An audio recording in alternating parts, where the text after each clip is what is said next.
Jai Hind and welcome to Dev Talks on this part three of our discussion of the global security scenario.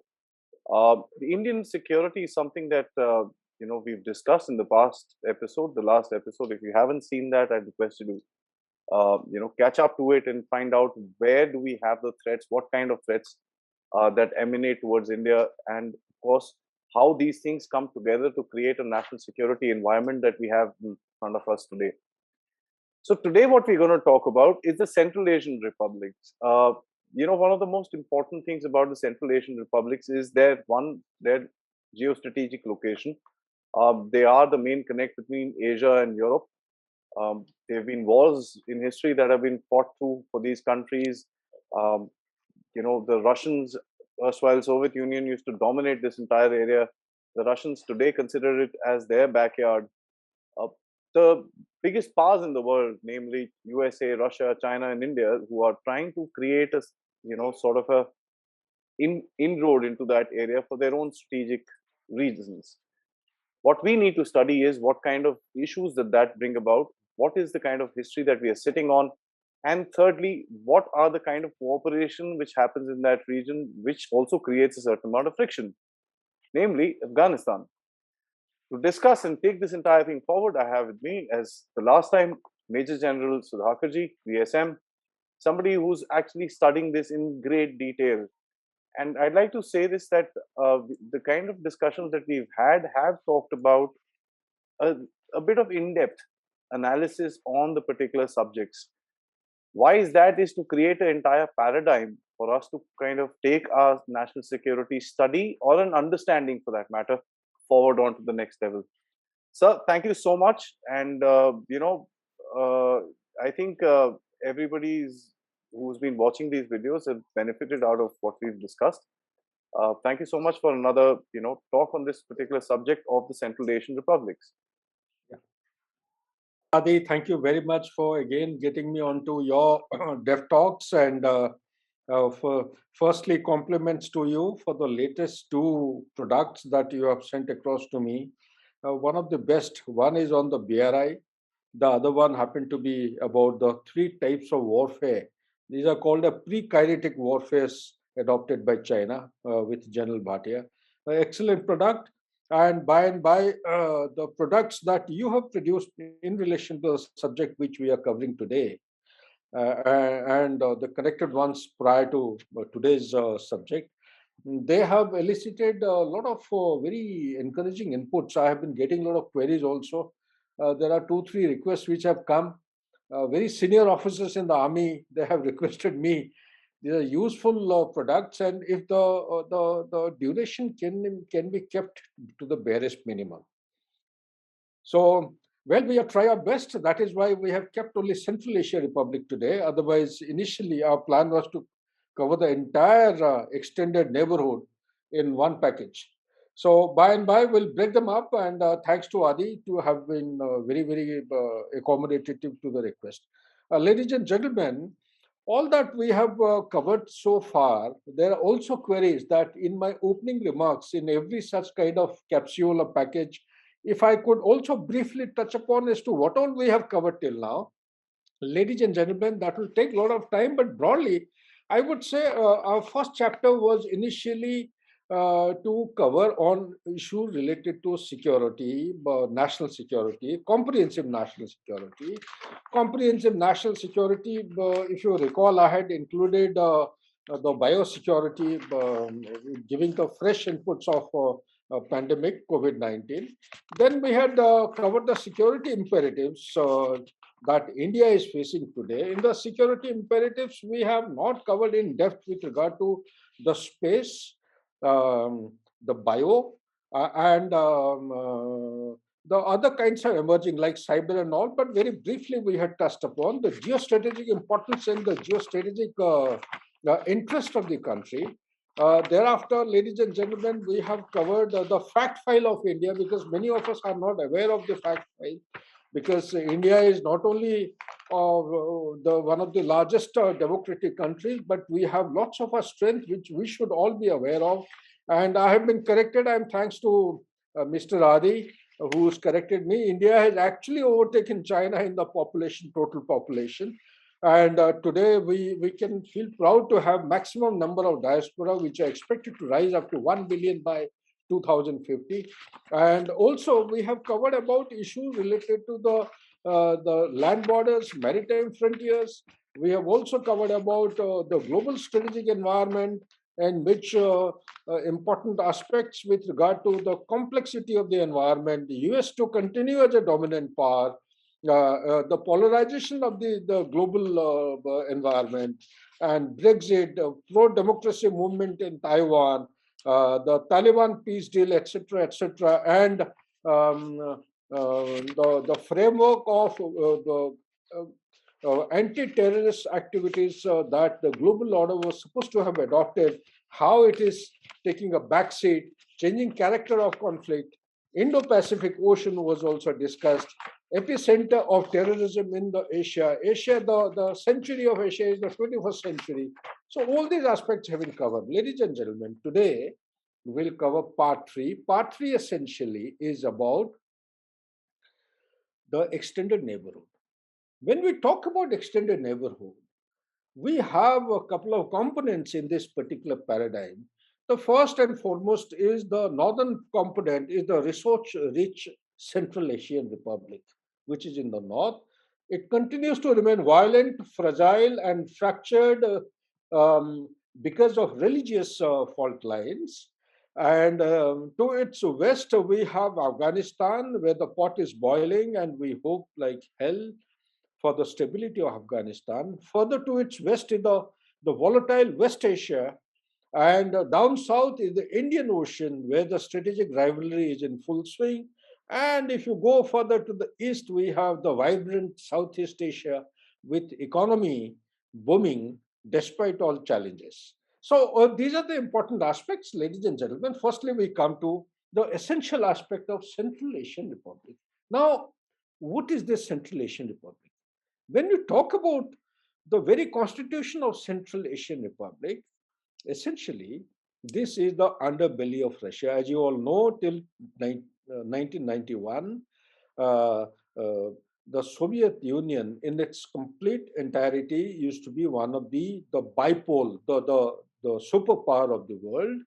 When it disintegrated, the five nations to include Kazakhstan, Kyrgyzstan, then you had Turkmenistan, you had Uzbekistan, and you had Tajikistan. These five nations, they broke up, became independent in 91, and this constituted the heading that we are discussing today as the Central Asian Republic. Now, why Central Asian Republic is important? We have to understand firstly the geographic location of Central Asian Republic. As you all know, to its north is Russia, to its east we have China and Mongolia, to the south we have Afghanistan and Iran, and to its west is the Caspian Sea. Those of you who have studied Caspian Sea in detail would not have this question, but those who don't know, Caspian Sea is the reservoir of unexploited gas and oil in the world. It has got one of the huge potential of the gas and oil. They say it's around 4%. But more than that, ladies and gentlemen, is that this particular area, like Adi has covered beautifully, that it continues to retain its centrality of attraction for various purposes. Firstly, about the geography, as this is a kind of a land bridge connecting Asia and Europe. And second and most important, it is a resource rich. It has got minerals, it has got oil, untapped oil and gas. As also, this is because of this particular factor, you have almost all the major powers who have concentrated here to have the pie of the share of the wealth. Why was it so important? It was so important not now, not even in the historical times. If you take your mind back to 1890, during the Soviet Empire and the British Empire, the Soviets were perceived to be actually expanding and aggressive in their reach.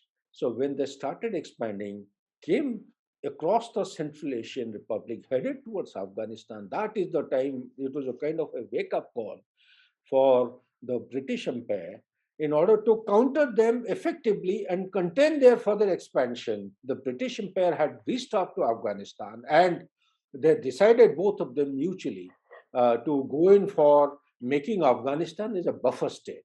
But essentially, Central Asian Republic was the gateway to Afghanistan.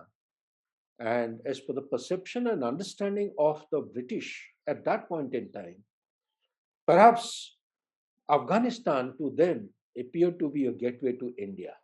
And this game of deciding to keep Afghanistan as a buffer state, they used to call, the historians used to call it great game. Now, from great game, we come to the new great game. What is this new great game? Ladies and gentlemen, the new great game, basically post 9/11, has assumed importance and gained currency because of, not because of land, not because of anything else. It is purely because of the control of the reserves of oil and gas. You will all be surprised to know that the oil pipelines which are going left, right, and center in olden times are essentially now running in the direction of the east, that is China. And that has become the focal point, and the major players, like I have already brought out, Russia, China, US, Iran, Turkey, and Pakistan. And three important factors to have a better understanding of this subject are essentially the centrality of the Central Asian Republic, are basically revolving around the geographical location, the closeness of the region to the important world powers, and the richness in the energy sources.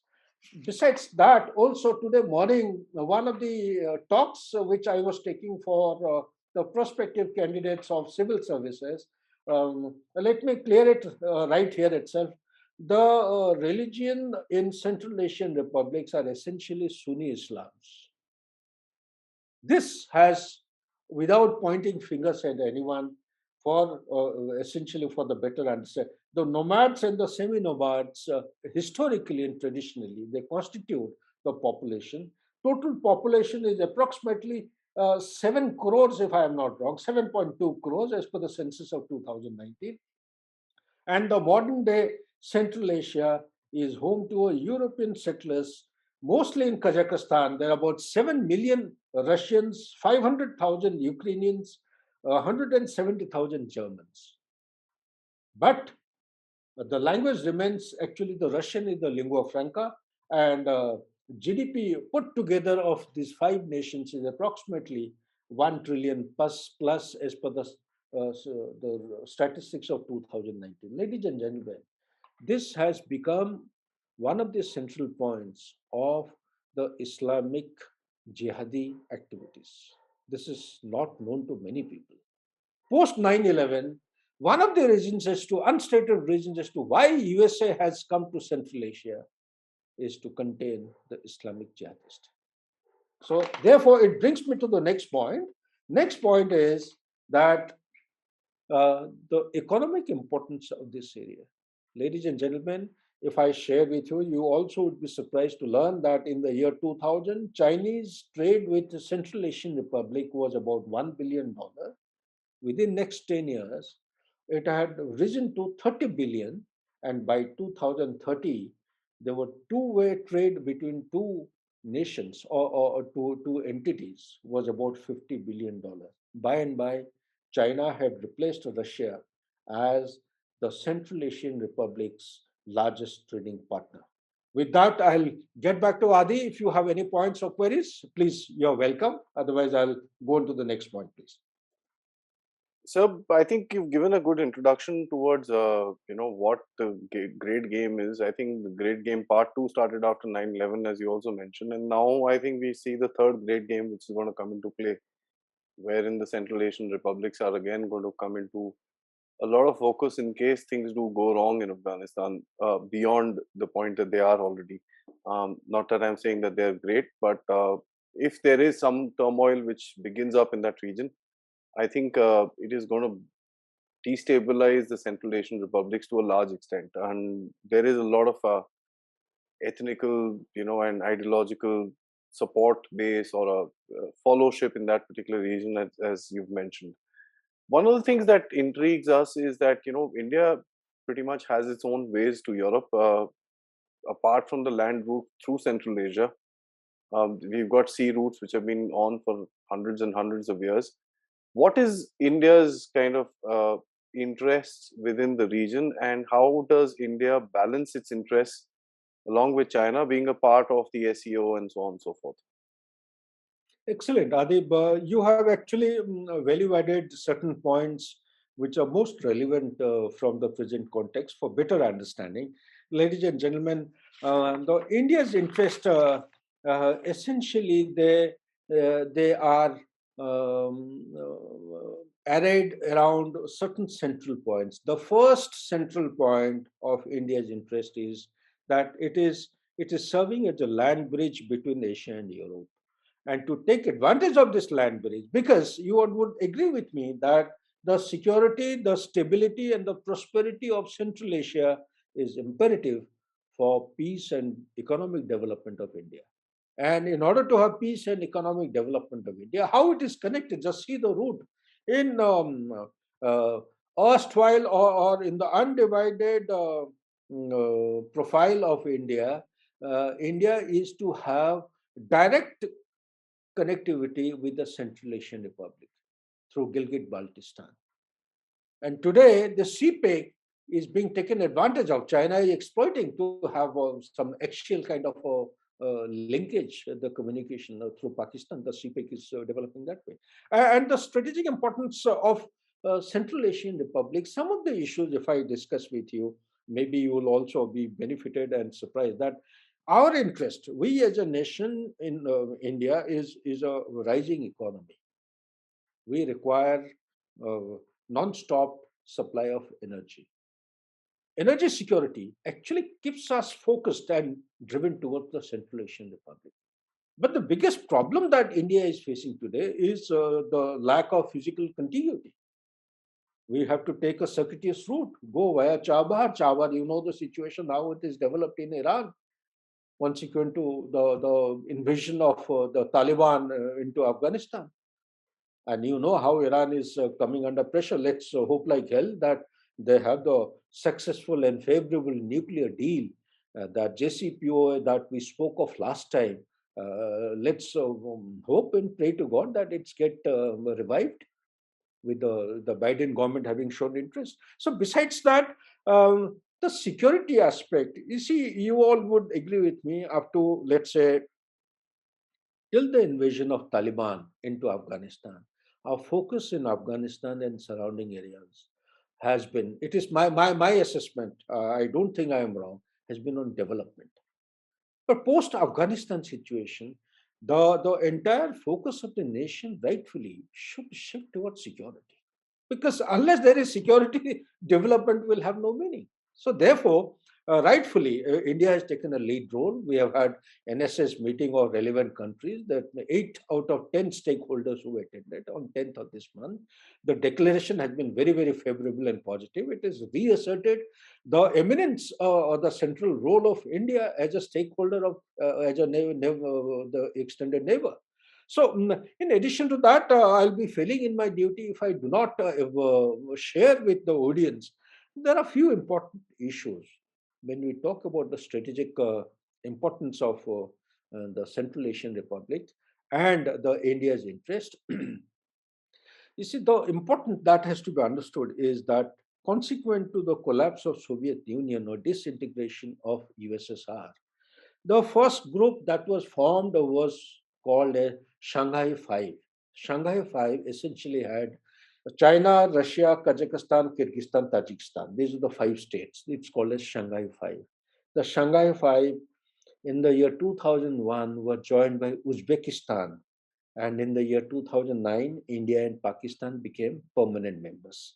Why am I sharing it? Because the timelines and the way it is expanded from 5, now it is 8. There are also observers who are attached to this, but presently, effectively, there are 8 members.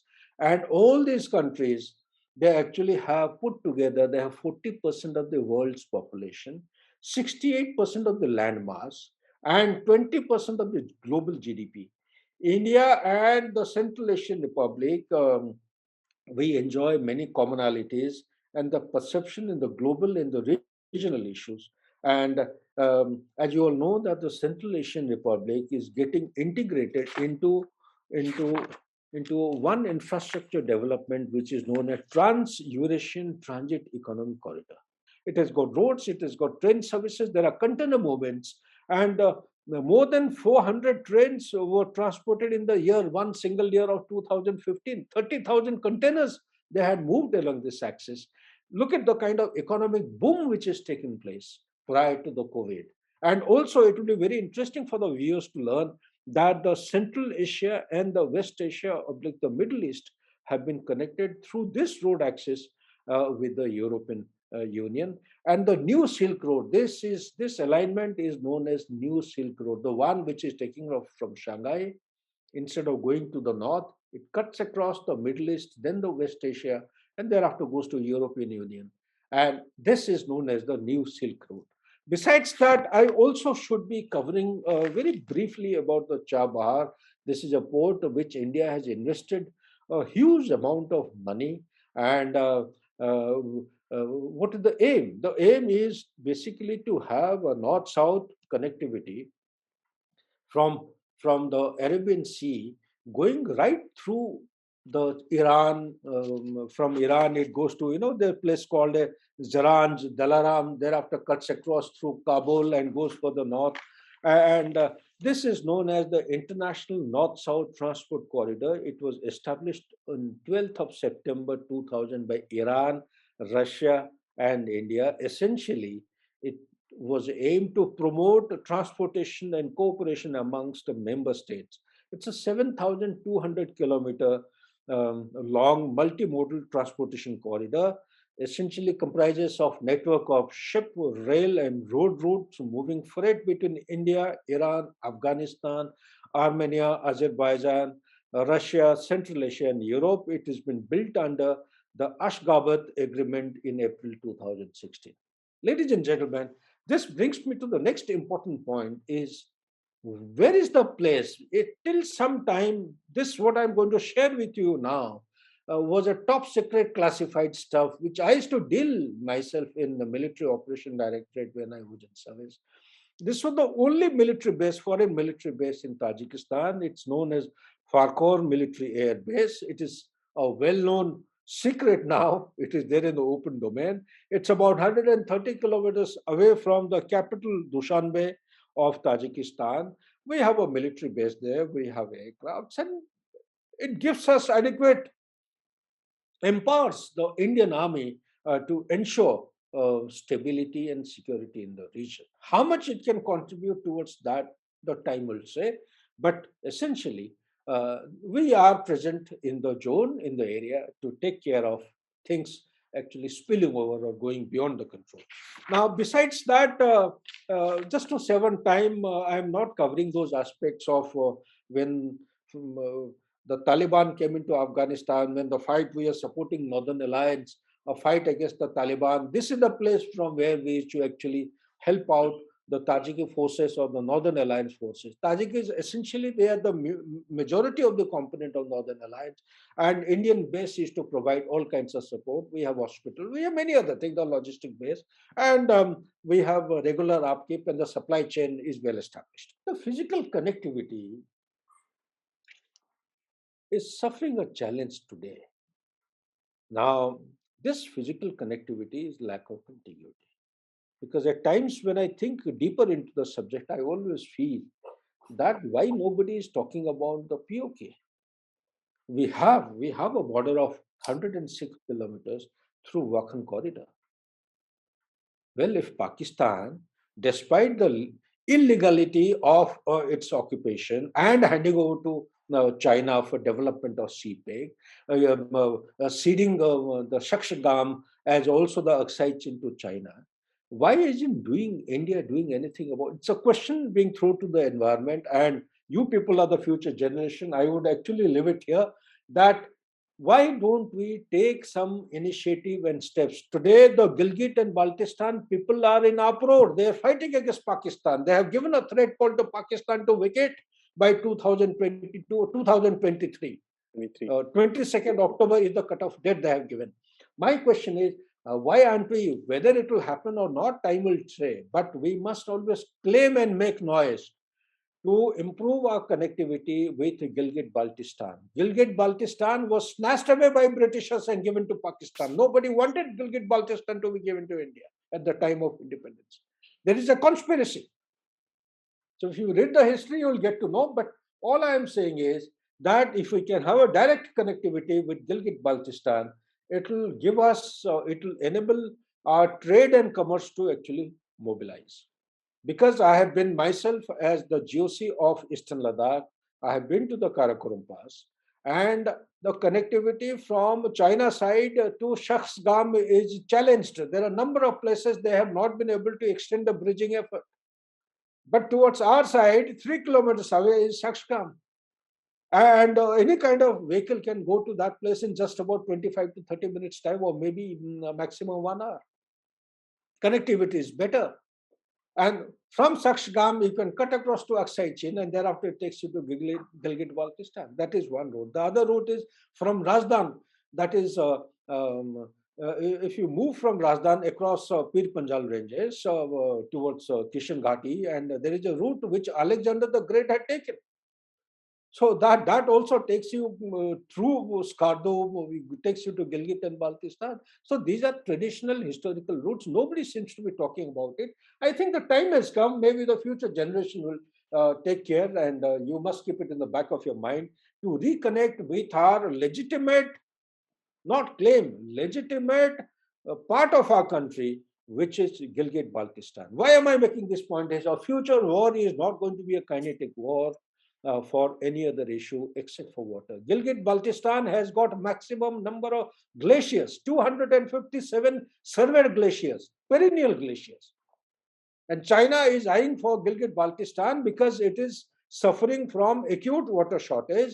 Its semiconductor industry is a water-intensive and power-intensive industry. It doesn't have enough of water.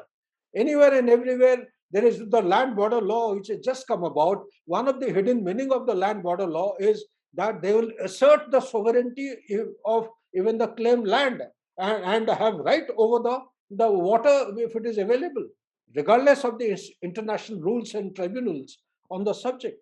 Upper and lower riparian states have no meaning to China. So I am sharing this. And the next point I would like to say, there are 3, 4 important issues which, ladies and gentlemen, you may have to keep in mind. That Central Asian Republic is a highly fragile republic. Though it is facing threats like terrorism, Islamic fundamentalism, it is very volatile and unstable. The market is unstable. Third, there is a non-availability of hard currency in the market. The banking services are far and few. Extreme cases of corruption and the involvement of China in form of BRI has actually started, the debt trap has started manifesting gradually.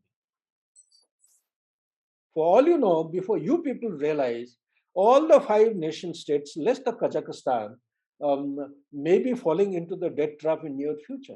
And these are porous borders. Although I have been making this statement in many media interactions in the recent past 7 days only, that the Balkan route and the Central Asian route of drug trafficking and the money trafficking has stopped. But today, when I was carrying out a little more deeper in research, I found this particular path or the route of opium production and the trafficking is rampant. It is still active. So it is very, very alarming, the drug and the money. And more so now, the US has left $85 billion worth of weapons, modern technology, vehicles. You can have a guess, it can go to any country. India is suffering as it is, but we have our neighbors, extended neighbors, Central Asian Republic. Maybe that is a fertile ground for all these kinds of products to be utilized. Back to you, Adi, if you have to add something, please. No, I understand that. As a matter of fact, the biggest game now is going to play in Central Asia is, to my mind, is going to be between China and Russia, because the Chinese influence in that region, and as a matter of fact, as you mentioned, the debt trap, Um, yes, they do own the assets, and the whole BRI, as you mentioned in your introduction, is a different story altogether. But there is still Chinese influence which is going to be there, and the Russian might or might not be very happy with the Chinese sitting right under them. They have a very symbiotic relationship, which is dependent on each other with regards to certain sections, and they do disagree with each other on a lot of things. So this is one of them. Having said that, US is also trying to make an inroad. India has been there for a long time with Pakro Air Base, and it's something to keep the Pakistanis, I guess, at a certain pressure point, and to keep a lookout at Afghanistan as well. But what really amazes me today is that the game shift which is taking place both towards the east and towards the west in the Central Asian republics. The east is heating up through China, and the west is also kind of heating up because of China, or if I may use the Chinese proxies. So it's going to be a very, very dangerous situation on both sides, or on both the arms of India's body. So that's something I observe by what you say and what's happening around us. Excellent. Adib, fantastic points you made. But before I come on to the way ahead, I have something for our viewers, a little additional research I have carried out. Although they have been building up for past nearly 10 odd years, I have been lecturing on the subject in IITs, higher command and higher command, and other institutions. What Adi has just hinted, the Chinese forays into the Central Asian Republican era. This is very important, as I see, because BRI as a concept which came out beautifully. In fact, I must compliment Mr. Adi for in-depth research on the subject. A lot of priceless inputs you shared in your YouTube channel interview of Lieutenant General Ravi Shankar.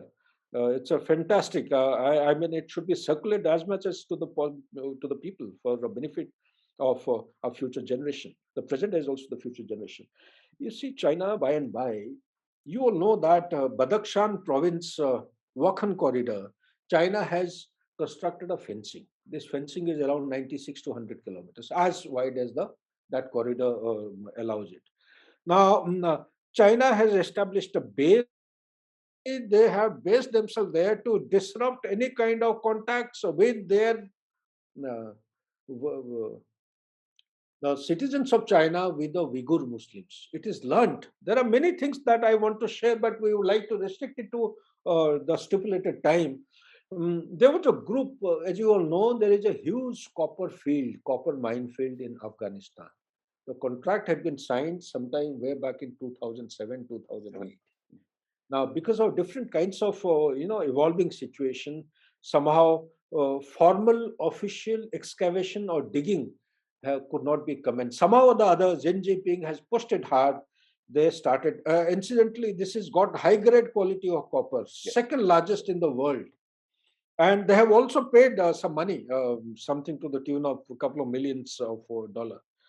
Um, Now, the Uyghur Muslim who belong to Xinjiang province, it was learned that they are part of the Turkestan, that militant movement, Islamic movement. So China is very scared because they have been demanding an autonomous, an independent nation, Xinjiang. And Xinjiang, incidentally, has got maximum deposit of coal, Cool. name a thing, it is there. Diamond, copper, iron, everything. Also, it has got three rivers. The catchment areas are more towards Kazakhstan. It flows towards Kazakhstan. Cotton is the largest producer of cotton there. And lately, I'm sure the viewers would be aware that the semiconductor industries which have established or located towards the northeast, the base of Inner Mongolia and Manchurian side, northeast of China, has started shifting and establishing themselves in Xinjiang, because there is a greater aim to divert, firstly, tap the water resources. There is an alignment. All the five rivers which are emanating from Tibetan Plateau and flowing downwards, including our Indus River.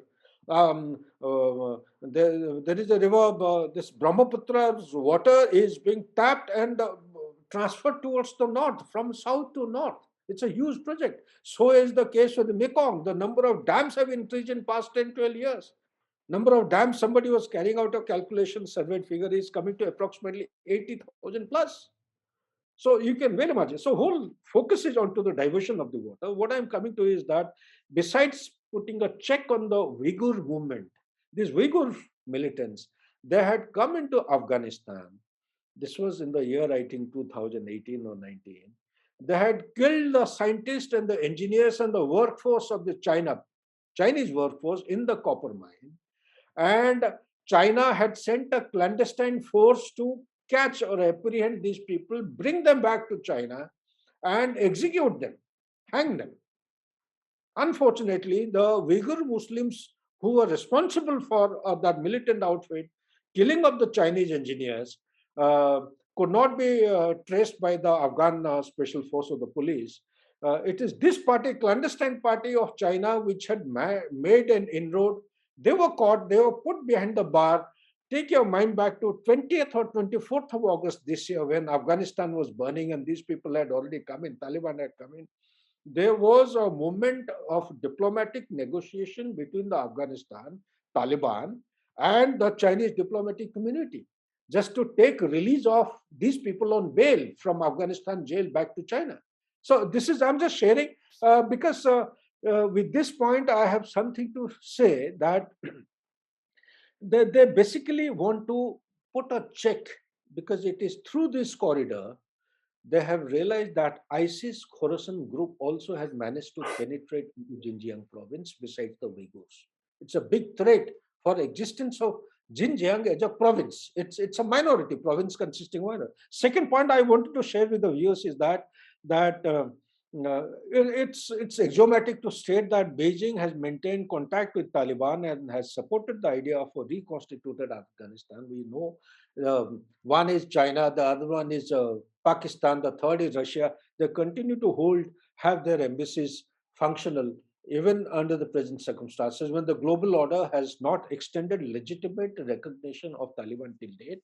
Third and most important point is that as per this, it is saying 600 billion US dollars project has been bankrolled by China's Exim Bank, being built by China Road and Bridge Corporation, scheduled to be completed. It has been completed, by the way, as per my input today when I was checking up.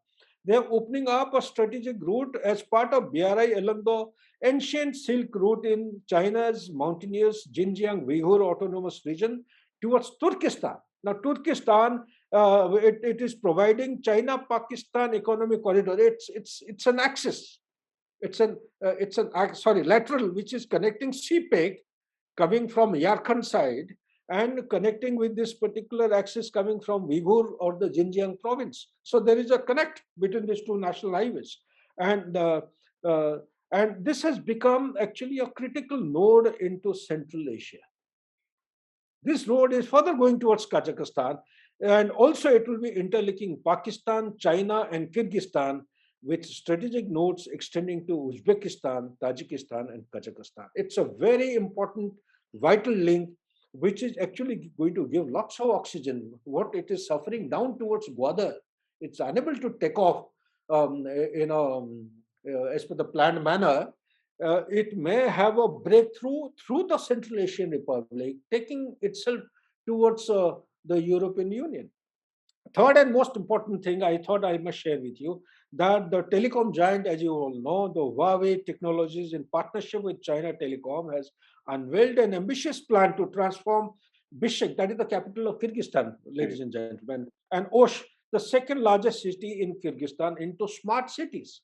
They had planned, despite the COVID-19 situation. I am really surprised whether the reports are correct or not, but whatever research I have carried out, the progress in construction of these BRI projects or the infrastructure has been significant. I'm going further deeper into it, maybe in the next show when I may come back with very accurate and specific data. And it is the smart cities are powered by a fast internet and a cyber monitoring system. And last point that I have for you, ladies and gentlemen, apart from the highways and power projects, China is also concentrating on railways in its bid to reach out to Turkey and beyond through Uzbekistan, Turkmenistan, and Iran, as also towards the European Union through Russia's Trans-Siberian Railway and the Belarus. With this, Mr. Adi made a very significant point. Both the East and the West are hotting up of Central Asian Republic. Since he made a mention about the west of the Central Asian Republic, as you all know, to the west we have Caspian Sea, and further to the west of it is Ukraine. I'm sure all of you are worldly wise and would be aware as to what is happening. Presently, there are 100,000 troops of Russia which have concentrated on the borders of Ukraine. There is a issue. The Middle East migrants are likely they are being used as tools, as military tools. They are called as migrants weaponized. They're trying to pump them in Belarus and Russia. They are together. They're trying to pump them into the European Poland. Union Hmm. and through Poland. It is also further linked with the supply of gas. 37 to 43% of gas requirement by European Union, they are dependent on Russia. So Russia has got a lever in its favor. It can twist whenever it wants. It There is are many twisted. other issues. So we'll cover it later. I don't want to go beyond the time limit of 45 minutes going to be there. But now coming to the way ahead, before I come to the way ahead, Mr. Adi, if you have any points to add, please. No, as a matter of fact, the Central Asian republics is going to become one of the, although, one of the biggest things that everybody challenges on the negative part of the Central Asian republics is that nothing has happened till now. What will happen further in terms of their tapping of resources? And everybody talks about this great large market in the Central Asian republics during medieval times. And that whole, um, um, I think that whole legend has been continuing on. Having said that, they are, well, themselves a market. Okay, fair enough. I'll take that point. But they are historical routes which are taking, which have been used for to and fro between Europe and Asia, and today are being revisualized as the same. So it is basically important for us to understand these areas, because one of the things is that the Chinese are moving in there. They are breaking their back, spending money, I don't know from where, but trying to get their hold into the Central Asian republics. That happens, of course, they open out their routes into the CAR and into Europe. What that would do is a totally different story, but it would put these Central Asian republics down in terms of Chinese debt, which will be a very dangerous thing for the region. Apart from that, sir also mentioned about Ukraine and stuff like that. So there's a whole heating up of temperatures which are happening in, I would say, the entire extended neighborhood region of Eurasia, wherein India, Pakistan, China, we are at loggerheads. You've got issues in Afghanistan, you've got issues in Iran, you've got issues with in the West Asia with Israel and so on and so forth, and then you've got issues with the Russians. Come around this side, you've got issues with the with the Japanese and the Chinese on the eastern flank. South China Sea is heating up, so there is a lot of action in this entire area. Please, sir. Yeah, it's a very good thing. Adi, I must thank you. You have been actually, taking the discussion from one point to another point. Eurasia, gentlemen, it is very interesting. Eurasia is Europe, part of the Europe, and part of the Asia. Put together, there are, if I remember correctly, there are almost about 24 plus 5, 29 countries. Russia and China are part of it. Yeah. Okay, yeah, and towards the west, like you were saying, your Balkan states also part of this. Balkan states are some of the states where they're very, very volatile. There is no Yeah. stability. Armenia, So, Azerbaijan, Greece, correct. You Turkey, so have on and so forth. absolutely. So you have to keep, and Turkey, as you know, as out of the blue, has suddenly shot into prominence. Thank God they have come under FATF, and its currency is falling. Today's news, or somewhere I saw, read in the article that the lira is the Turkish lira, the Iranian lira, and the Pakistani rupee. These are the three currencies in the world which are actually dropping like hell. And Iran is in a pretty bad situation. $1 is equivalent to almost about 42,400 some liras. So anyway, that rather than digressing, we're talking about the Eurasian. Now, ladies and gentlemen, before I come to the way ahead, what is it that India wants to do under these circumstances? If there is oil, there is natural gas, we have our traditional historic connectivity through Gilgit Baltistan. Sooner or later, we'll take it. You people need to actually talk and start claiming. So, so when we regain our old Akhand Bharat kind of some kind of a semi status, maybe things will start looking up. But suffice to say, like in good old days, even now also they say, "Ki whoever controls Indian Ocean controls Asia." So, as an extension of, as an analogy of this usage, I would say, whoever controls Central Asia will control Asia and Europe. Asia and Europe put together, they have a huge GDP, huge population mass. And Central Asia Republic is the fulcrum, it is the pivot. Therefore, there is a need to actually have our footprint in these places. And that is why you had all the five nation state NSS meeting last 10th of November. All of them had come. They regard India, the soft power mileage and the reputation that India as a nation state we have in the world. I have at least gone around, if not more, at least 50, 62 countries. Wherever I've been, they respect Indians and the India as a nation. He said any other country may go wrong, but India will never. India is here to show path to the global order. So with that, I would say that India has, although late, better late than never. We have started going in for a thing known as India Central Asian Republic Dialogue. This started pretty late. It started in 2019. The first such dialogue was on 12th and 13th of January 2019. India and these nations, five nation states. The second one, India Central Asia Development Group, was in 2020. And thanks to Afghanistan, I think it should be taken the third dialogue in relation to Afghanistan, give us a chance to reconnect with our brothers and sisters of the Central Asian Republic on 10th of November. I'm sure in times ahead, we'll carry it forward further. Now, ladies and gentlemen, you see, the whole concept of the new great game is that neither Russia nor China, none of them want America to be there. They're going all out to push America out from that region. So much so that in addition to the SCO, the Shanghai Cooperation Organization, um, uh, China, you will be surprised to know that it has started having one-to-one with each other nation and separate dialogue partners in addition to the SCO. So you can well imagine that what is the level of and the depth of interest that it is looking for in Central Asian Republic. Because Russia is also keeping an eye on China. Russia has been dislodged from its old traditional place of in the Central Asian Republic. So, keeping all these factors in mind, we have to keep the energy security is going to be one of the important and driving factors. In addition to the energy security, the security per se, the terrorism is spreading. It is, we have looked at only Afghan Pakistan corridor. But nobody is talking enough about the terrorism, this becoming a very important pivotal place where the terrorism is breeding, Islamic terrorism. So unless checks and balances are put in place, it may become out of control. The third point which is coming to my mind, that economy is the backbone of the livelihood of our people. We have to look at our national interest.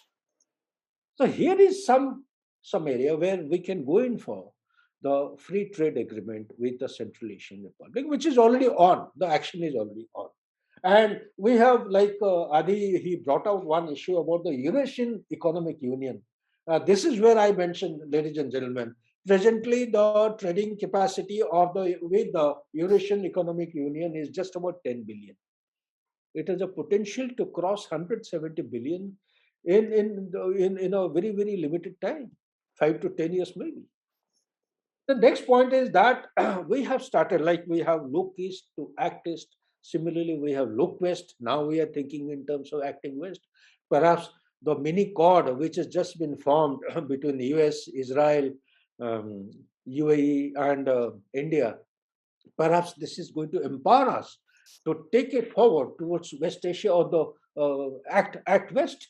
But what I'm coming to is that there is a policy which is formulated by the government of India. It's known as Connect Central Asia policy. It essentially enables us to look into the political, the security, the economic and the cultural cooperation with all the Central Asian republics. So there is a need for us to go deeper into all these issues.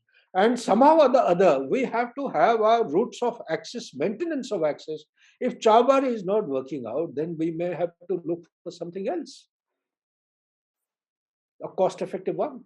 So thereafter, I come to the point that there is a need for India to step up multilateral engagement with Central Asia parties. Like, for example, what I have SCO. Fortunately, we have gone into it. EC. Today, you cannot actually function or survive on with association or affiliation with only one group. There are multiple groups which are emerging by the day. We have to keep our eyes and ears open. Engagement necessarily doesn't mean legitimate recognition of a group or a party. Engagement is different. So we need to actually distinguish between the interpretation and the meaning of these two terminologies. And yes, as a matter of principle, by no means am I saying that same Taliban against whom India also was fighting against supporting the Northern Alliance, how can we switch your affiliation so fast? So I'm saying that by talking to Taliban, you are not surrendering your principles of strategic autonomy. Your strategic autonomy is independent of any other thing. Like, for example, the S-400 missiles, the anti-aircraft missiles have already come from Russia, despite the threat and challenges imposed by the US. Katsa restriction or Katsa, they're going to impose that particular embargo against India. So we continue to maintain our strategic autonomy, but need to have multilateral engagement. And we need to also put our acts together to ensure a growing synergy so that our focus and resolve remains consistently on security, stability, economy, growth, and development. Mm.